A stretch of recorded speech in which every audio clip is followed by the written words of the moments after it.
Hello dear students, welcome once again. English grammar course के online class में आप लोगों का फिर से एक बार वेलकम करते हैं। तो चलिए जी, आज के लेक्चर स्टार्ट करने से पहले मैं थोड़ा सा कल के लेक्चर जो हमने पढ़ाया था उसको थोड़ा सा रिकेप करना चाहता हूँ। तो कल के लेक्चर में हमने स्टार्ट किया था, ऑक्सिलरीज लेक्चर हमने उठाया था और ऑक्सिलरीज को हमने समझाया ठीक तरह से। और उसके बाद ऑक्सिलरीज के जो दो टाइप्स थे, प्राइमरी ऑक्सिलरीज और मॉडल ऑक्सिलरीज, तो उसमें से हमने कल प्राइमरी ऑक्सिलरीज को अच्छे से समझा आप लोगों को। प्राइमरी ऑक्सिलरीज यानी हेल्पिंग वर्ब्स जिसको कहते हैं, और उसके कितने फॉर्म्स थे। प्राइमरी ऑक्सिलरीज हमारे पास 3 थे, बी, डू एंड हैव। तो उन्हीं तीनों फॉर्म्स ऑफ ऑक्सिलरीज को, प्राइमरी ऑक्सिलरीज को, आई मीन हेल्पिंग वर्ब्स को एक एक करके हमने यूज़ करके बता दिया कि बी के कितने फॉर्म्स हैं, उसके कितने यूजेस हैं, कैसे यूज़ कर सकते हैं, कहाँ पे यूज़ कर सकते हैं। नेक्स्ट इज हैव, और हैव की भी हमने यूज़ करके बता दिए थे कि उसका कहाँ पे कैसे यूज़ हो सकते हैं। और नेक्स्ट हमारा क्या था, डू को भी हमने सेंटेंस में यूज़ करके हमने बता दिया, उसको भी इस्तेमाल करके सेंटेंस में इस्तेमाल करके बता दिया कि उसके क्या क्या यूजेस, क्या क्या फंक्शंस हो सकते हैं और उसका हम कहाँ कहाँ पे यूज़ कर सकते हैं। ठीक है, तो इसी तरह से आज हम जो है वो हम नेक्स्ट लेक्चर उठाएंगे, वो हमारा है, यहाँ पे आपके स्क्रीन पे आए हैं, हाँ, मॉडल ऑक्सिलरीज यानी मॉडल्स। ठीक, तो मैंने कल आप लोगों को प्राइमरी ऑक्सिलरीज के बारे में अच्छे से समझाया, तो हमारा कल का लेक्चर उसी को कंटिन्यू करना है। तो ऑक्सिलरीज का दूसरा टाइप्स है मॉडल ऑक्सिलरीज। तो आज हमारा नेक्स्ट लेक्चर है मॉडल ऑक्सिलरीज। चलिए देखते हैं मॉडल ऑक्सिलरीज किनको कहते हैं, इनका फंक्शन, इनका रोल क्या होते हैं सेंटेंस के अंदर। ठीक है, और ये मॉडल ऑक्सिलरीज होते क्या है। चलिए जी, यहाँ पे थोड़ा सा आपको डेफिनेशन मैंने लिखा है। मॉडल ऑक्सिलरीज जिनको हम मॉडल वर्ब्स भी कहते हैं, हाँ, और मॉडल ऑक्सिलरी भी कहते हैं, auxiliary verbs, modal auxiliary verbs भी कहते हैं और मॉडल ऑक्सिलरीज भी कहते हैं, are special verbs which behave irregularly in English. ठीक, यानी कि इंग्लिश सेंटेंस के अंदर ये जो मॉडल ऑक्सिलरीज होते हैं, ये हाँ, ये जो आता है ये स्पेशल वर्ब्स होते हैं, ये इनका फंक्शन ही इर्रेगुलर होते हैं, ये बिहेव इर्रेगुलरली करते हैं। दैट मीन्स ये मेंटल स्टेट पे डिपेंड करते हैं कि आखिर ये सेंटेंस के अंदर स्पीकर का मूड ऑफ द स्पीकर क्या है, उसका इंटेंशन ऑफ द स्पीकर क्या है। ठीक है, यानी कि ये अगेन मेन वर्ब नहीं होते हैं। ठीक है, मेन वर्ब अलग सा होते हैं, प्रिंसिपल वर्ब अलग सा होते हैं, लेकिन ये जो मॉडल ऑक्सिलरीज ये अगेन एक वर्ब का टाइप्स होते हैं और इनका फंक्शन सेंटेंस के अंदर क्या होते हैं, इनका फंक्शन कुछ डिफरेंट होते हैं, मेन वर्ब से बिल्कुल डिफरेंट इसका फंक्शन होते हैं और ये इर्रेगुलरली बिहेव करते हैं। दैट मीन्स इसका जो सारा मीनिंग जो होता है ना, वो इसके इंटेंशन पे डिपेंड करते हैं, कि स्पीकर के मूड पे डिपेंड करते हैं, स्पीकर के मेंटल एक्सप्रेशन पे डिपेंड करते हैं कि वो स्पीकर आखिर किस एंगल से क्या कहना चाहते हैं और उसका इंटेंशन क्या है। ठीक है, और उसका मेंटल एक्सप्रेशन, यानी कि ज़्यादातर जब हम मॉडल ऑक्सिलरीज का यूज़ करते हैं तब एक्सप्रेशन पे ज़्यादा ध्यान होता है कि उसका मेंटल एक्सप्रेशन क्या है। ठीक है, मेंटल स्टेट क्या है, मूड ऑफ द स्पीकर क्या है। ठीक, एंड ये they are different from normal verbs like walk, play, visit. ठीक, they give additional information about the function of the main verb that follows it. ये बिल्कुल main verb से different होते हैं। ठीक है, यानी कि हमने पहले भी बता दिया था कि जो मॉडल ऑक्सिलरीज और प्राइमरी ऑक्सिलरीज होते हैं, ये वर्ब के टाइप्स होते हैं। तो वर्ब तो अलग सा हो गया, हमारे सेंटेंस के अंदर वर्ब होते हैं, मेन वर्ब होते हैं, प्रिंसिपल वर्ब होते हैं, लेकिन उससे बिल्कुल डिफरेंट होते हैं मॉडल ऑक्सिलरीज। ठीक है, यानी कि जो मेन वर्ब होते हैं जैसे कि वर्क, प्ले, विजिट जैसे वर्ब, जिनके हम फॉर्म्स भी बना सकते हैं, वर्ब का first form, second form, third form, जैसे कि प्ले या वर्क। वर्क को हम सेकंड फॉर्म वर्क लिख सकते हैं, थर्ड फॉर्म भी work, and ING form working लिख सकते हैं। प्ले, प्लेड, प्लेइंग, या विजिट, विजिटेड, विजिटेड या विजिटिंग भी लिख सकते हैं। तो इसी तरह से मॉडल ऑक्सिलरीज बिल्कुल डिफरेंट होते हैं, इनका बिल्कुल कुछ भी चेंज नहीं कर सकते हैं। जैसे कि मैं यहाँ पे नीचे कुछ करेक्टरिस्टिक्स लिख रहे हैं मॉडल वर्ब्स का, मॉडल ऑक्सिलरीज का, तो उनमें से आपको पता चल जाएगा कि जो मॉडल ऑक्सिलरीज होते हैं, they never change their form, they never change their form. ये लोग कभी भी अपने फॉर्म को चेंज करता नहीं है, यानी कि ये कहने का मतलब ये है कि जो मॉडल ऑक्सिलरीज होते हैं ये मेन वर्ब की तरह नहीं इसका पास्ट फॉर्म बना सकते हैं, नहीं इसका फर्स्ट फॉर्म या थर्ड फॉर्म या सेकंड फॉर्म या थर्ड फॉर्म ऑफ वर्ब भी बना सकते हैं, नहीं इसका आईएनजी फॉर्म ऑफ वर्ब भी बना सकते हैं, बिल्कुल कुछ भी नहीं बना सकते हैं, इसको बिल्कुल चेंज नहीं कर सकते हैं। जैसे हमारे पास मॉडल ऑक्सिलरीज है वैसे ही इसको सेंटेंस के अंदर यूज करना है, चाहे हम उस मॉडल ऑक्सिलरीज को प्रेजेंट सेंटेंस में यूज करें, पास्ट या फ्यूचर सेंटेंस में यूज करें, जिस टेंस में भी यूज कर सकते हैं कर लीजिए, लेकिन कभी भी इनका फॉर्म्स जो है ना वो चेंज नहीं होगा। नेक्स्ट है उसका दूसरा characteristic, they are always followed by an infinitive without to, that is the bare infinitive, यानी ये इंफिनिटिव वर्ब के साथ ऐड हो जाते हैं, यानी कि विदाउट टू, यानी कि टू प्लस वर्ब भी इंफिनिटिव होते हैं, और कभी कभार टू प्लस वर्ब के बगैर वाला वर्ब यानी कि जो इंफिनिटिव्स होते हैं उनको बेयर इंफिनिटिव्स कहते हैं, तो बेयर इंफिनिटिव्स के साथ भी ये यूज होते हैं, वो हम बाद में आपको एग्जांपल में समझा देंगे, ठीक है। They are used to indicate modality, allow speakers to express certainty, possibility, willingness, obligation, necessity and ability.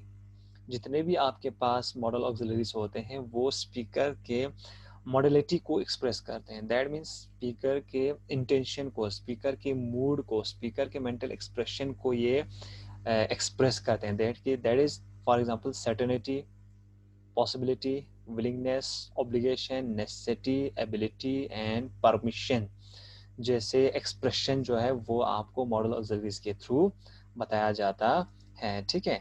तो हमारे पास आप ये पूछेंगे कि मॉडल ऑक्सिलरीज कौन कौन से होते हैं, मैं यहाँ पे लिखूंगा मॉडल ऑक्सिलरीज कौन कौन से होते हैं। हमारे पास मॉडल ऑक्सिलरीज होते हैं could, can could, shall, should, must या will, would, need, dare, ought, कितना हुआ। तो इसी तरह से ये सारी चीज़ें जो होते हैं ये होते हैं मॉडल ऑक्सिलरी, जैसे कि मैंने यहाँ पे लिखा है can could shall should must will would need dare, लिखा ना, ये सारी चीज़ें होते हैं आपका मॉडल ऑक्सिलरीज। अब यहाँ पे और एक लिखना भूल गया, वो होते हैं मे और माइट भी होते हैं, ठीक है, मे माइट, ठीक है, ये सारे आपका क्या होते हैं, ये सारी चीज़ें आपका मॉडल ऑक्सिलरीज होते हैं, ठीक है। अच्छे से समझ में आया होगा यहाँ तक कि इसका, हाँ ये सारे देखो यहाँ पे मैंने बोर्ड करके बता दिया, दिखा दिए हैं कि ये सारी चीज़ें आपका मॉडल ऑक्सिलरीज होते हैं, can could shall should must will would need dare ought may और माइट, ये सारे चीज़ें जो होते हैं ये आपका मॉडल ऑक्सिलरीज होते हैं। चलिए अब हम देखते हैं कि इसको आगे सेंटेंस के अंदर ठीक है, सेंटेंस के अंदर यूज़ करके हम दिखा देते हैं कि इसके यूज़ से हम आपको बता देंगे कि इसका यूज़ कैसे होते हैं, कैसे कर सकते हैं। जैसे हमने बता दिया कि मॉडल ऑक्सिलरीज को ज़्यादातर हम पॉसिबिलिटी के लिए, परमिशन के लिए, एबिलिटी के लिए, ठीक है, जैसे चीज़ों के हम यहाँ पे यूज़ कर लेते हैं।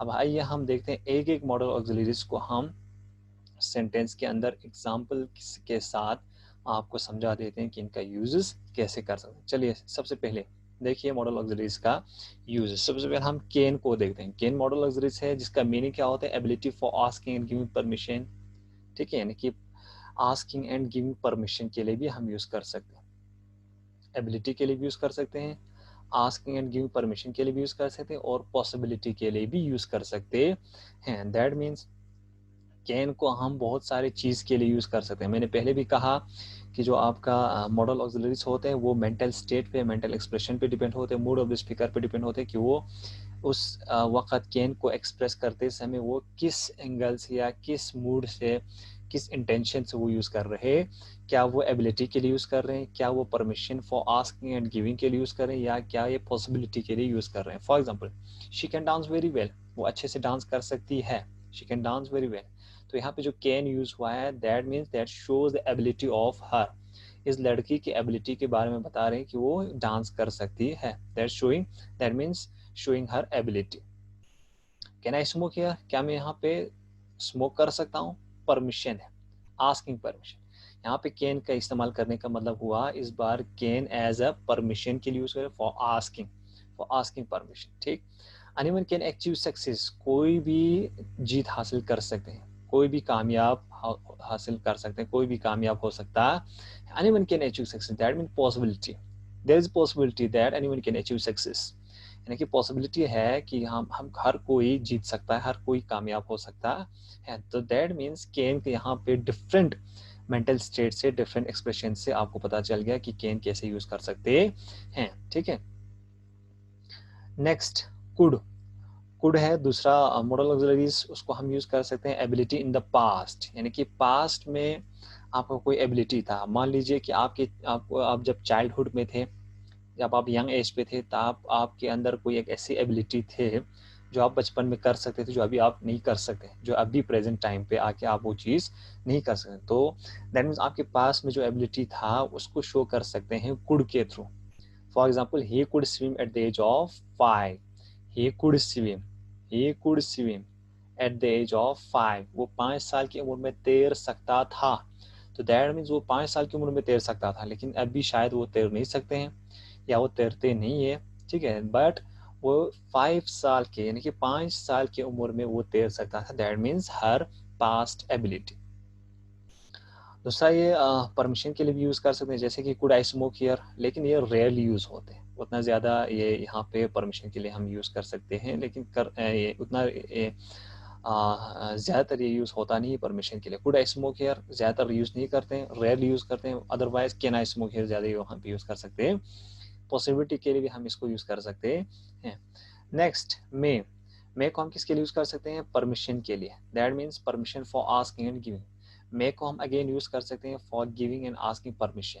नेक्स्ट, जैसे कि एग्जांपल है मे आई कम इन, क्या मैं अंदर आ सकता हूँ, तो that means asking for permission. You may leave now, तुम अभी जा सकते हो, मे, अगेन मे का यूज हुआ यहाँ पे, यू मे लीव नाउ, अब तुम जा सकते हो, दैट मीन्स गिविंग परमिशन, किसी को permission they, you may leave now, तुम अभी जा सकते हो। नेक्स्ट इज मे को हम पॉसिबिलिटी के लिए भी यूज कर सकते हैं। For example, it may rain tonight, आज रात बारिश हो सकता है, आज रात बारिश हो सकता है, दैट मीन्स पॉसिबिलिटी और प्रोबेबिलिटी, शोइंग पॉसिबिलिटी और प्रोबेबिलिटी, ठीक है।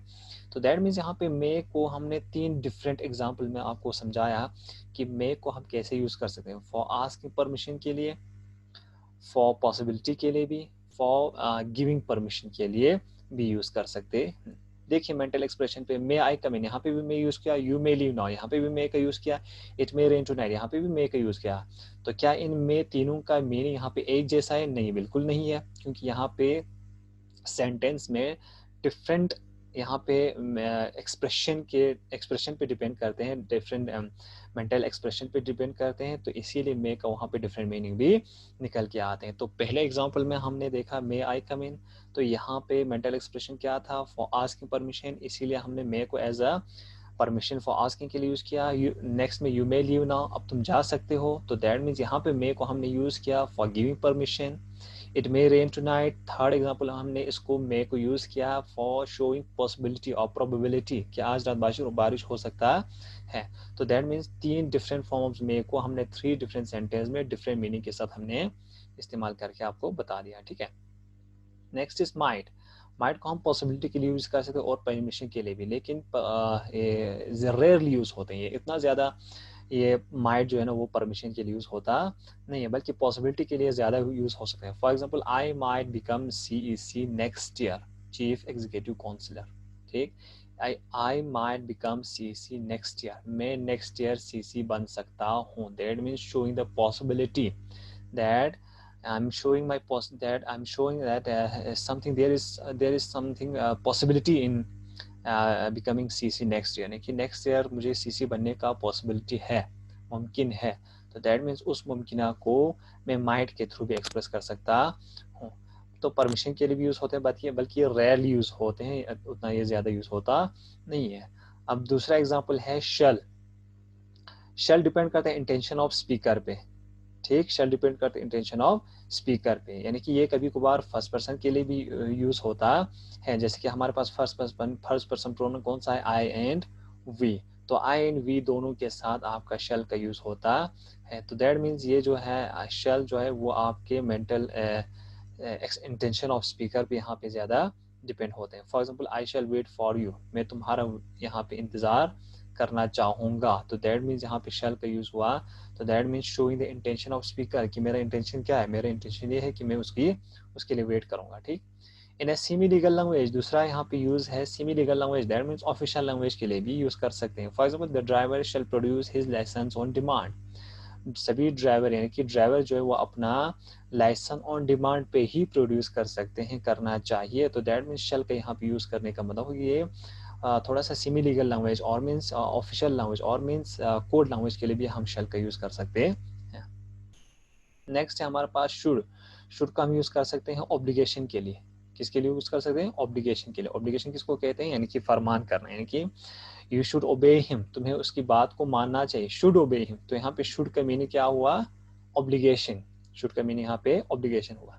नेक्स्ट शुड का मीनिंग होता है प्रोबेबिलिटी। शुड का मीनिंग नेक्स्ट किसके लिए होता है? प्रोबेबिलिटी के। That means Kartik should be in Delhi now, यानी कि कार्तिक कल शाम को यहाँ से निकला था लेकिन अब तक वो दिल्ली पहुंच चुका होगा, तो that means showing some probability that, वो इसलिए हमने प्रोबेबिलिटी करके बता दिया क्योंकि यहाँ से दिल्ली का जो जितना सफ़र है वो शायद 6 या 8 घंटे या 10 या 12 घंटे के बीच में तय होते हैं, तो इसीलिए हमने प्रोबेबिलिटी लगा कर कहा कि Kartik should be in Delhi now, अब तक तो कार्तिक दिल्ली पहुंच चुका होगा या दिल्ली में होगा, अब तक वो शायद अभी वो दिल्ली में होगा या दिल्ली पहुंच चुका होगा, तो that mean showing some probability. ठीक है।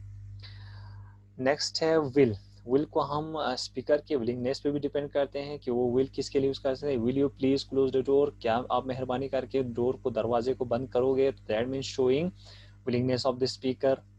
नेक्स्ट है इंटेंशन ऑफ द स्पीकर पे डिपेंड करते हैं कि इंटेंशन पे I will wait for you tonight, मैं आज रात के लिए तुम्हारा इंतजार करूंगा, तो दैट मीन्स यहाँ पे विल का यूज हुआ, तो that means showing intention. Speaker intention की, स्पीकर ऑफ इंटेंशन यानी कि इंटेंशन ऑफ स्पीकर यहाँ पे एक्सप्रेस करता है। नेक्स्ट विल हम प्रिडिक्शन के लिए भी यूज कर सकते हैं। प्रिडिक्शन के लिए जैसे कि the game will be over now, game अभी तक शायद खत्म हुआ होगा, तो दैट मीन शोइंग प्रिडिक्शन कि शायद अभी तक गेम खत्म हुआ होगा। नेक्स्ट हमारा मॉडल ऑक्सिलरी है वुड। वुड को हम यूज कर सकते हैं to make a polite request, to make a polite request, जब किसी से बहुत ही इज्जत के साथ रिक्वेस्ट करते हो, पोलाइटली रिक्वेस्ट करते हो, तो उसके लिए भी आप वुड यूज कर सकते हो। For example would you have a cup of T, क्या आप एक कप ऑफ टी लेना पसंद करोगे, तो दैट मीन्स पोलाइटली किसी से रिक्वेस्ट कर रहे हैं। ठीक है, ये क्या आप एक कप ऑफ टी लेना चाहते हैं या चाहोगे, तो दैट मीन्स यहाँ पे पोलाइटली किसी से रिक्वेस्ट करें। तो इस बार एग्जाम्पल वुड में आप जो है वो स्पीकर जो है वो किसी से पोलाइटली रिक्वेस्ट कर रहे हैं, would you have a cup of T. ठीक। नेक्स्ट मीनिंग है वुड को हम कब यूज कर सकते हैं? Activity in the past. For example आपका पास्ट का कोई एक्टिविटी रहा होगा तो वो भी आप वुड के जरिए एक्सप्रेस कर सकते हैं। For example she would sit staring out at the sea for hours, यहाँ पे वुड का यूज मतलब होता है use to. She use to sit staring out at the sea for hours, वो क्या करते थे? वो कई घंटों तक समंदर की तरफ देखते रहती थी, तो यहाँ पे वुड का मतलब हो गया यूज टू, वो ऐसी करती रहती थी, तो दैट मीन्स वुड को हम किसके लिए यूज कर सकते हैं? Activity in the past, showing activity in the past, to express an activity in the past. Next हमारा आउट, OUGST, आउट। आउट जो होता है वो ऑब्लिगेशन होते हैं, जिसका मीनिंग ऑब्लिगेशन होते हैं, लेकिन ये ऑब्लिगेशन उतना स्ट्रॉन्ग ऑब्लिगेशन नहीं होते हैं, बल्कि ये वीक ऑब्लिगेशन होते हैं। For example you ought to work hard for the examination, तुम्हें कमिंग एग्जामिनेशन के लिए मेहनत करना होगा, करना पड़ेगा, तो दैट मीन्स आउट मीन्स करना पड़ेगा, तो that means showing obligation. Obligation मतलब स्ट्रॉन्ग, उतना ज्यादा स्ट्रॉन्ग ऑब्लिगेशन नहीं है, ये वीक ऑब्लिगेशन है। तो you ought to work hard for the examination, तुम्हें एग्जाम के लिए मेहनत करनी चाहिए या करना पड़ेगा या करना होगा, तो दैट मीन उतना ज्यादा स्ट्रॉन्ग ऑब्लिगेशन नहीं है। ऑब्लिगेशन है लेकिन उतना स्ट्रॉन्ग ऑब्लिगेशन नहीं है, जैसे कि मस्ट और मस्ट की तरह, जैसे कि यू मस्ट ओबे, you must work hard, you must obey your parents, you should obey your parents or elders, तो इनकी तरह should और must की तरह ये strong obligation नहीं है, ये बहुत ही weak obligation है। नीड को हम कब यूज़ कर सकते हैं? इमीडिएट नेसेसिटी के लिए, immediate necessity for immediate necessity के लिए भी यूज़ कर सकते हैं और permission for not to do something, दो चीज़ के लिए आप यूज़ कर सकते हैं, इमीडिएट नेसेसिटी के लिए भी और permission for not to do something. यानी कि इमीडिएट नेसेसिटी के लिए भी इसका मीनिंग को हम नीड को यूज़ कर सकते हैं और साथ साथ परमिशन के लिए भी यूज़ कर सकते हैं for not to do something, कोई चीज़ ना करने का परमिशन जब आप देते हो तो उस वक्त आप नीड को यूज़ कर सकते हैं। For example, we need not to buy our tickets now, आप हमें कोई भी टिकट खरीदने की ज़रूरत नहीं है। तो दैट मीन जहाँ पे नीड जो यूज़ हुआ है वो इमीडिएट नेसेसिटी के लिए यूज़ हुआ है। इमीडिएट नेसेसिटी क्या है? इमीडिएट नेसेसिटी ये है कि अब हमें कोई टिकट खरीदना नहीं पड़ेगा, ज़रूरत नहीं है। तो दूसरा है परमिशन के लिए, वो भी नॉट टू डू समथिंग, कोई चीज़ ना करने का परमिशन देने के लिए भी आप इस नीड को यूज़ कर सकते हैं। For example, you need not to come school today, आज तुम्हें स्कूल आने की ज़रूरत नहीं है। तो दैट मीन्स यहाँ पे परमिशन दे रहे हैं या तो स्कूल के टीचर या स्कूल के प्रिंसिपल साहब आपको परमिशन दे रहे हैं, you need not to come school tomorrow, तुम्हें कल स्कूल आने की ज़रूरत नहीं है। तो that means need not, permission के लिए परमिशन दे रहे हैं, बल्कि for not to do something. ठीक। डेयर के मीनिंग होते हैं हैव द करेज टू, कोई चीज़ करने का या कोई चीज़ करने का उनके अंदर जो हिम्मत होते हैं, हिम्मत दिखाने को कहते हैं डेयर। हम कहते हैं ना डेयरिंग, डेयरिंग काम क्या है? डेयरिंग काम करना मतलब हिम्मत वाला काम करना। तो यहाँ पे हैव का मीनिंग होते हैं, सॉरी, डेयर का मीनिंग होते हैं हैव द करेज टू, कोई चीज़ करने की हिम्मत दिखाने को डेयर कहते हैं। For example, we dare not go in there, हमें अंदर जाने की हिम्मत नहीं है। तो डेयर का मतलब क्या हो गया? हिम्मत। डेयर आई आस्क हिम, मुझे उससे पूछने की हिम्मत नहीं है, क्या मैं उससे पूछने की हिम्मत कर सकता हूँ? तो यहाँ तक हो गया। इसी तरह से ये जो डेयर है वो उसको हम यूज़ कर सकते हैं फॉर शोइंग, और showing having the courage to do something, यानी कि कोई चीज़ करने का करेज दिखाना, हिम्मत दिखाना हो, तो उस वक्त आप डेयर को यूज़ कर सकते हैं। For example, we dare not to go in there, हमें अंदर जाने की उतनी हिम्मत नहीं है। तो dare means have the courage to do something, कोई चीज़ करने की हिम्मत दिखाने को डेयर कहते हैं। तो इसी तरह से यहाँ तक आपका जो मॉडल ऑक्सिलरीज है वो यहाँ पे ख़त्म हो गया। आई होप आप लोगों को ये अच्छे से समझ में आया होगा। ठीक है, तो आज के लिए इतना काफ़ी है। हम नेक्स्ट लेक्चर में फिर से मिलेंगे। हो सकते हैं कि वो लेक्चर जो है ना, वो हम नेक्स्ट लेक्चर आप लोगों को यहाँ पे जो मैं दिखा रहा हूँ आपको क्लॉजेस, फ्रेज एंड इडियम्स को मैं आपको शायद नेक्स्ट लेक्चर में उठाऊँगा। तो आई होप यहाँ तक आपको अच्छी तरह से समझ में आया होगा। अच्छी तरह से इनको कॉपी पे लिखो और अच्छी तरह से इनको याद करने की भी कोशिश कर लो, ताकि आप लोगों को ये बाद में समझने में आसान हो, ताकि कॉपी बनाने से आप लोगों को आराम से ये कमिंग ईयर्स में आपको ये काम आ सकता है। ठीक है, तो आई होप यहाँ तक आपको समझ में आया होगा। बाकी थैंक यू वेरी मच।